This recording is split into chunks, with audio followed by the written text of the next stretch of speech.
مقصد بنا لے، کوئی ایک مقصد کہ میں اتنی مانوی ترقی چاہتا ہوں، اتنی ایک اسٹیپ آگے چاہتا ہوں کہ میں قرآن کی تلاوت میں ضعیف تھا، کم تھا، میں قرآن تھوڑا بہتر کروں گا،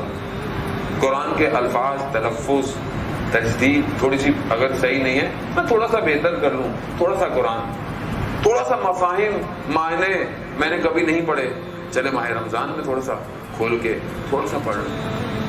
شاید میں نے کوئی رات بیٹھ کر عام سال میں کوئی خدا کو سجدہ نہیں کیا، توفیق نہیں ہو پائی، پروردگار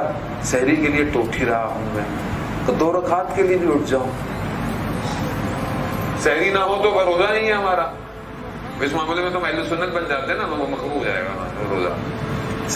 کھایا نہیں ہے لیکن کھائے بغیر روزہ رکھتے ہو، جس دن کھائے بغیر روزہ رکھتے ہو اس دن تو میں پوری دنیا کو بتاتا ہوں بھائی آج بات نہیں کریں، آج میرا سحری کے بغیر کا روزہ ہے۔ لیکن یہ سحری پھر مارتی ہے مگر وہ مانوی سحری کی میں نے جو خدا نے میرے لیے بچھایا ہوا تھا دسترخوان، دعائے سحر پڑھی میں نے نہیں پڑھی، سن لی نہیں سنی، 2 رکعت گھر والے کھانا بنا رہے تھے، میں وضو کر کے 2 رکعت پڑھ لیتا۔ عزیزان ہوتا اگر میں ایام میں یہ نہیں کر پایا تو پھر تو کوئی اور مہینہ جو ہے وہ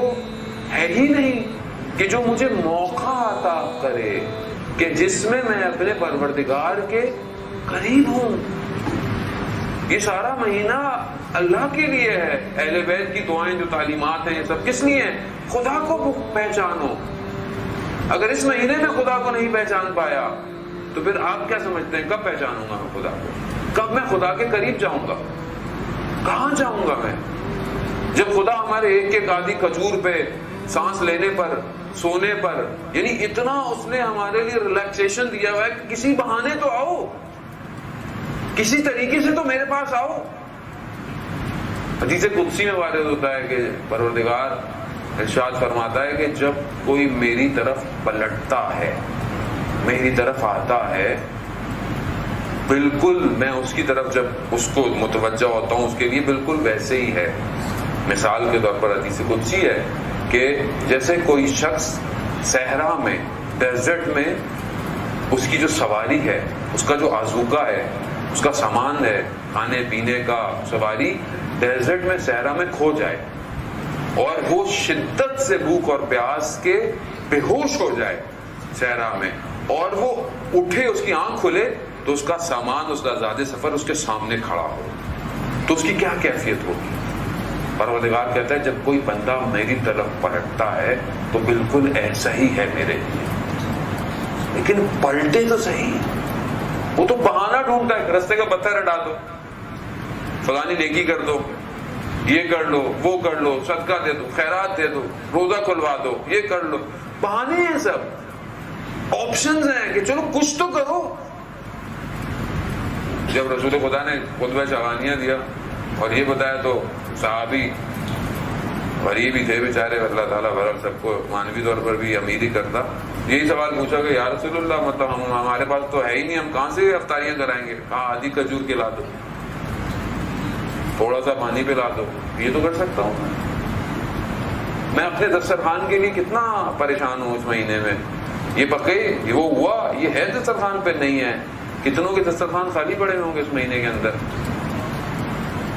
جب میں امت مسلمہ کے لیے نہیں سوچ رہا، اور آپ کو دیکھیں فلسطین میں کہ جو جنازوں سے افطار کر رہے ہیں، آسان نہیں ہے، امنیت میں انسان کو تھوڑی پتا ہوتا ہے کیا ہوتا ہے، گریہ و زاری سے افطار ہو رہی ہے، اور مسلمان نہیں ہے کیا بولو؟ کتنا میں نے دسترخوان پر ہاتھ بلند کیے اور ان کے لیے دعا کی ہے۔ اچھا مسلمان نہیں، رسول خدا فرماتے ہیں کہ جب انسان بیدار ہو، صبح اٹھے اور امت مسلمہ کے لیے فکر نہ کرتا، مسلمان نہیں ہے۔ میں کتنی پریشان ہوں امت مسلمہ میں جو مشکلات آ رہی ہیں، کچھ نہیں کرتا ہوں، نہیں کر سکتا، حدود ہے، محدودیت ہے، بہت ساری چیزیں ہیں، خود دعا تو کر سکتا ہوں، پریشان تو ہو سکتا ہوں، کم از کم تھوڑی دیر کے لیے ایک وجود کے اندر ایک اضطراب تو آ سکتا ہے میرے، ہے نہیں ہے؟ میں اپنے میں میرا روزہ اچھا ہو جاتا ہے، میرا کام اچھا ہو جاتا ہے، میرا یہ اچھا ہو، یہ میں اپنے اچھے کے چکر میں تو امام زمانہ کا ظہور نہیں ہو رہا، کیونکہ میرا کام چل رہا ہے، اور جب تک میرا کام چل رہا ہے مجھے اس سے کیا فرق پڑتا ہے امام آئے یا نہ آئے۔ اور ماہ رمضان میں جو سب سے زیادہ مہم ہے وہ لیلۃ القدر ہے، اور لیلۃ القدر میں جو وجود سب سے مہم ہے وہ وقت کا امام ہے۔